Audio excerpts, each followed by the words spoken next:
Allah meluaskan rezeki dan menyempitkannya bagi siapa yang dikehendaki. Sekarang saya mau tanya. Tolong dijawab. Siapa yang dilapangkan rezekinya dan siapa yang disempitkan rezekinya? Yang dilapangkan rezekinya itu yang menepati janji. Subhanallah. Yang disempitkan rezekinya yang melanggar janji. Itu saja. Kalau soal Allah menghendaki, ya Allah itu kan fasilitator. Kita mau lapang, kita mau sempit, ya diikuti sama Allah, maunya kamu kok. Nah, tolong perhatikan kata-kata lapang. Lapang rezeki jangan diartikan berlimpah rezekinya dalam konteks materi. Subhanallah, salah. Syukur kalau berlimpah rezekinya juga lapang dadanya. Banyak juga yang berlimpah rezekinya juga sempit dadanya. Karena hukumnya semakin banyak kita mengumpulkan uang, kalau tidak dilihat dari konteks spiritual, maka kita semakin takut kehilangan uang. Nah, takut kehilangan uang 1 miliar dengan takut kehilangan 1 juta, lebih mana besar takutnya? 1 miliar. Artinya, ya, semakin kita mengejar kebahagiaan, semakin dikejar dengan yang namanya kesedihan. Dan kebahagiaan itu melekat di dalamnya kesedihan. Kalau sudut pandang kita cuman sudut pandang materi. Nah, kalau orang sudah punya 2 sudut pandang, makanya Allah katakan di Quran surat Al-Balad, alam naj'allahu ainain. Bukankah aku telah memberikan kepadamu 2 penglihatan? Awas, bukan 2 mata. 2 penglihatan. Kalau 2 mata, ya ini saya punya. Ini 1 penglihatan. Ini untuk melihat yang lahir. Ngerti maksud saya? Tidak, mata kanan untuk lahir, mata kiri untuk batin. Nggak ada, dua-duanya untuk lahir. Ngerti maksud saya? Nah, 2 penglihatan. Maksudnya bukan 2 mata, 2 penglihatan. Penglihatan lahir dan penglihatan batin. Nah, kalau orang sudah melihat dengan 2 penglihatan, maka dia akan bisa membebaskan dari perbudakan. Jadi, orang yang dilapangkan rezekinya itu adalah orang yang menepati janji. Garam 1 sendok dimasukkan ke gelas, air 1 gelas, dia udek-udek, asin. Sama-sama 1 sendok, masukkan ke ember, udah mulai agak-agak tawar dikit, gitu kan? Nah, gitu. Sebetulnya problemnya sama-sama satu sendok. Nah, cuman tadinya kita cuman punya gelas, sekarang sudah ember, lumayan, gitu kan? Dulu dimarahin orang marah, sekarang udah mulai senyum walaupun agak kesal dikit, gitu. Udah lumayan itu namanya pertambahan nilai. Jadi sedikit-sedikit tapi maju lebih bagus daripada tidak sama sekali. Ya, nggak apa-apa. Lambat juga nggak apa-apa. Tapi maju lah. Maju. Yang penting maju lah. Gitu. Majunya berapa senti? Yang penting maju deh. Ngerti maksud saya? Jadi itu yang penting. Saya selalu memotivasi agar kita semangat. Ya, terus semangat karena sesungguhnya hidup itu mudah sebetulnya ya kalau kita bisa menangkap makna-makna dari semua apa yang Allah pertunjukkan kepada kita. Baik, sekarang pertanyaannya, saya mau tanya, Bapak Ibu sekarang punya deposito berapa masing-masing? Jujur, nggak punya. Udah ada yang bilang nggak punya. Ya yang 100 juta. 1 miliar. Miskin semua. Pantesan nyumbangnya dikit.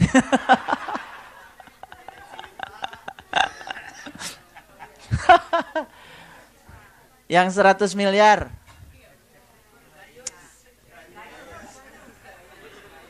Subhanallah. Kayaknya cuma saya aja yang punya 1000 miliar.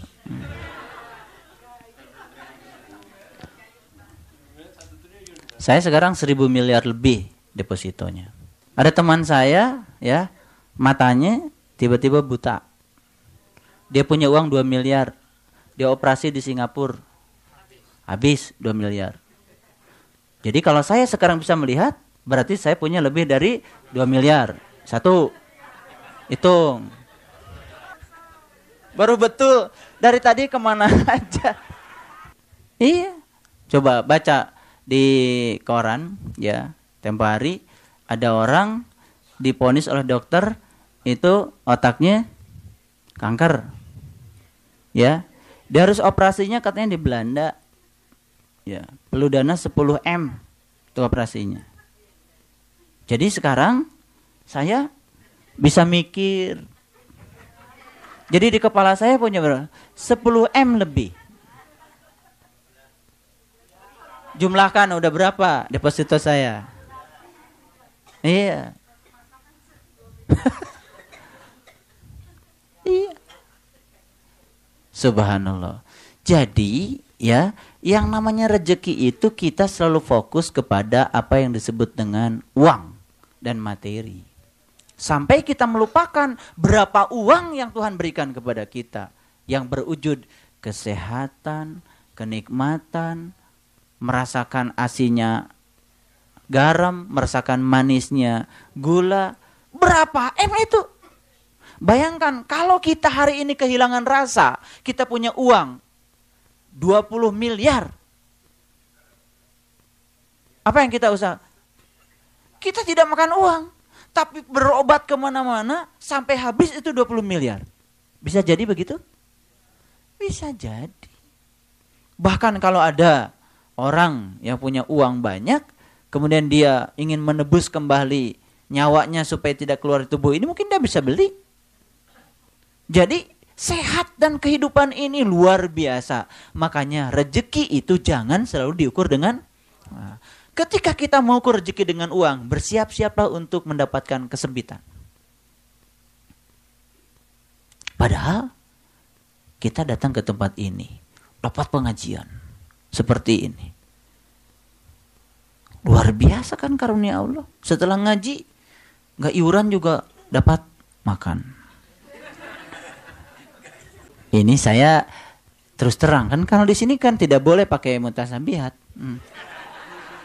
Kalau pakai mutasabihat itu suka pura-pura nggak ngerti. Terus terang aja nggak ngerti terus. Iya kan, puncaknya ngaji itu adalah akhlak. Akhlak itu kan toleran, ya kan? Kita menjadi punya tenggang rasa. Ya perwujudannya bisa sangat luas. Karena saya selalu mengajarkan, berhenti kita memamerkan keyakinan kita. Berhenti kita memamerkan makrifat kita. Nggak penting. Yang harus kita pamerkan sekarang adalah bagaimana kita peduli kepada orang lain. Tuh, puncaknya janji itu nomor 6. Menjadi orang yang berguna. Makanya kan Nabi mengatakan, tidaklah engkau termasuk orang yang beriman jika engkau bisa tidur nyenyak sementara tetanggamu tidak bisa tidur karena kelaparan. Ekstrapolasi hadis itu. Tidaklah kau termasuk orang yang beriman jika anakmu sekolah berlebihan sementara tetanggamu iuran saja susah sampai dikeluarkan dari sekolah dan kita tidak peduli. Gak iman itu.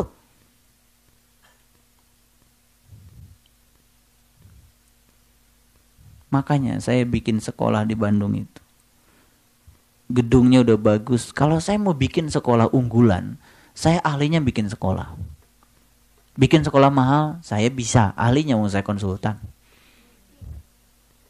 Tapi bukan itu. Di sekitar rumah saya itu SD udah nikah. Sekarang alhamdulillah, ya. Mereka bergairah di sekitar situ. Kemarin baru kita melaksanakan kursus otomotif. Dia bilang, coba hitung berapa untuk kursus otomotif. Dari mana Pak? Ntar biar uang ntar saya cari. Kumpulkan 20 anak. Jika perlu nanti puncaknya bekeli kunci-kunci supaya mereka buka bengkel.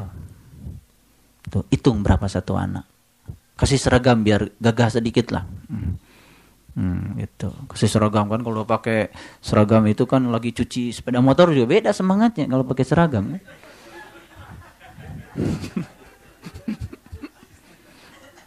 Ya alhamdulillah. Jadi sebetulnya itu puncaknya. Puncak orang nggak akan tanya, wah marifatnya luar biasa. Luar biasa apaan? Senyum aja susah. Saya barusan ketawa juga karena nggak ada teman di radio, saya putar radio Sonora. Jadi saya selalu dapat banyak pelajaran di situ. Karena di situ yang ngasih pelajarannya kan rata-rata orang-orang Hindu ya, ada Gede Prama, ada orang-orang hebat lah. Kadang-kadang saya ketawa sendiri gitu kalau pelajaran mereka luar biasa. Kan ada yang tanya, bagaimana caranya supaya sabar? Saya disuruh dengar itu oleh Allah karena saya mau ceramah sabar. Pas gitu. Ya gini katanya, kalau kamu suatu saat tiba-tiba, jadi diceritakan di situ, contohnya itu. Jadi ada si suami, dia itu pemarah. Mudah sekali marah gitu. Ya suatu saat ketemu dengan orang bijak. Terus dia minta resep gimana caranya supaya saya kalau mau marah nggak jadi gitu. Orang bijak, oh ini resepnya katanya, kamu kalau mau marah, kamu mundur jalan 7 langkah, kemudian kamu jalan lagi 7 langkah ke depan. Lakukan itu 7 kali. Saya mikir di situ, apa hubungannya gitu kan? Tapi pintar juga yang namanya orang bijak begitu kan, ntar jadi lupa masalahnya karena kan capek. Bagus juga itu. Ini resep bagus. Kalau mau marah mundur aja 7 langkah. Kan lagi mundur ketabrak apa, capek kan? Ya, jadi fokusnya kan hilang kan gitu. Bagus juga itu. Ini saya bagikan resep itu dari radio Sonora. Bagus itu. Mau marah mundur 7 langkah. Nah, diceritakan di situ. Ceritanya si suami ini begitu nyampe di rumah, didapati istrinya itu sedang tidur. Ternyata, nah di dalam selimut itu ternyata berdua. Ntar dulu pakai istighfar segala. Istighfar so tahu aja. Astagfirullah. Apaan istighfar? Selimutnya berdua. Apa yang mesti istighfari? Ntar dulu. Itu istighfar segala. Itu kebiasaan buruk itu. Belum tahu udah istighfar.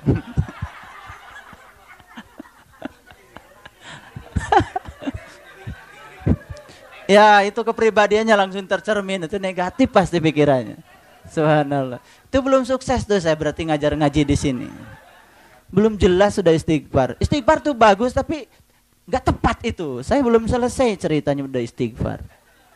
Nah, begitu didapati dia satu selimut berdua itu. Nah, dia mau marah. Dia mau ambil pisau belatinya. Dan kemudian baru ingat. Ya, udah dia mundur 7 langkah. Maju 7 langkah. Mundur 7 langkah. Kan sibuk. Nah, lagi sibuk, istrinya bangun. Lagi apa mas? Ya, begitu. Loh, begitu kebuka selimutnya. Ternyata yang seselimut dengan dia itu ibunya. Coba kalau pisau belatinya tadi keburu digunakan, dua-duanya dibunuh kan, ibu dan anaknya. Untung aja ada ilmu, mundur 7 langkah maju 7 langkah kan jadi bagus. Ngerti nggak? Nah itu baru istighfar. Astagfirullah. Istighfar keduluan tadi. Jadi rezeki itu jangan suka ditimbang dengan materi. Kalau ingin lapang hidup, satu kuncinya, menepati janji. Karena Allah sudah bilang, barang siapa yang mengejar Allah, maka dia akan dapat 2. Dapat Allah dan dunia. Dan barang siapa yang mengejar dunia, dia akan kehilangan dua-duanya. Dia tidak dapat dunia dan dia tidak dapat Allah. Gitu. Ya. Bagaimana mengejar Allah? Bukan berarti kita meninggalkan dunia. Ya tetap ngaji, tetap kerja. Cuman kerjanya ya biasa aja kerja, yang penting ikhlas. Entar juga pasti semakin tidak mengharap, maka semakin melimpah yang diberikan Allah kepada kita. Kerja ya kerja aja, nggak usah mikirkan berapa gaji saya, berapa duit saya. Kerja aja, gitu. Sehingga kerja itu menjadi suatu kebutuhan, sebagai sebuah bentuk eksistensi diri kita, karena kita yakin bahwa kita lahir ke dunia itu sedang dipakai Allah untuk suatu peran tertentu yang Allah berikan kepada kita. Kalau itu disadari, itu sudah bismillahirrahmanirrahim itu.